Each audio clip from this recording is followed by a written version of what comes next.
Hello, my name is Dr. Apollo. So today, let me discuss today shareholders equity. So equity, we said that this is a capital, no? Money of the company. So this money is coming from the investors, which is the shareholders. Okay? So a statement of shareholders equity. So let's have the illustration.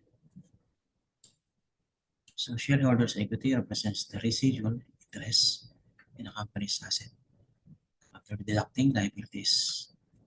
So it consists of a common stock. So common stock represents par value of the share issues. No? So that means these are the investors, the common people. And then we have another is preferred stocks represents the par value of the preferred shares issued. So preferred stocks is from the uh, preferential investors. So they have a difference. Okay, uh, in terms of voting power, they don't have the right, no? But common stockholders have. So retained earnings represents the accumulated profits invested in a business, no? So that means the investments are reinvested. Treasury stocks represents the cost of shares of repurchase by the company. So that's the term, no? Treasury stocks repurchase. So that means they sell it and then they'll go to uh, get it back to have the control of the company. So we have the accumulated other comprehensive income. So this one represents the cumulative gains and losses on certain investments and derivatives. So take note of that one, derivatives. So let's talk about Apple. So shareholders for certain fiscal year, common stock is ranges this one. And it has retained earnings as well. The accumulated other comprehensive income is 4,000. These are in millions. Treasury stocks, negative na. The total shareholders is 225. It's the report. Changes in a shareholders equity. So we have this issuance of new shares.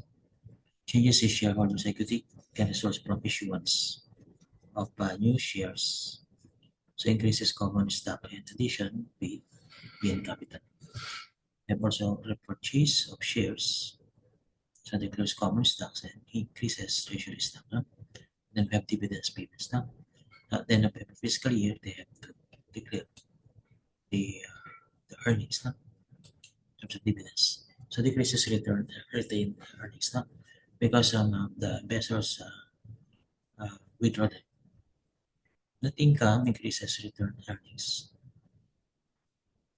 That is from the accounting standards, no? IFRS. Okay. Now let's move on to another topic, which is the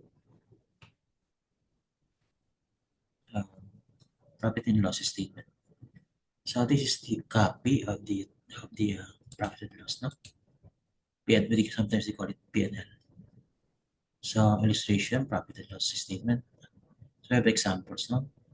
Profit and loss statement represents revenues, expenses, and net income of a company's over a specific period.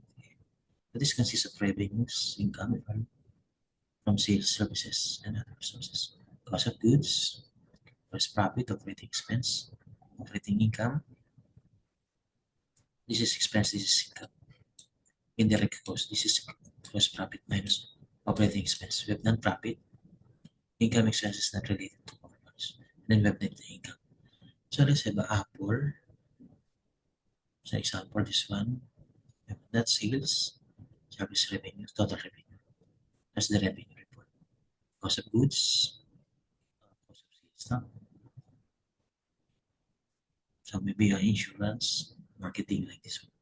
Operating expenses, research and development, selling, general and admin. So we have total operating expense. So operating income is this one. Non-operating income, we have the interest and income. So negative na. So that's the report of Apollo. So we have discussed the two things now. We have the shareholders equity and vendor. Next time we're going to discuss about techniques. No? So so long, and we're going to end this session. No? So thank you for having with me now. Bye bye.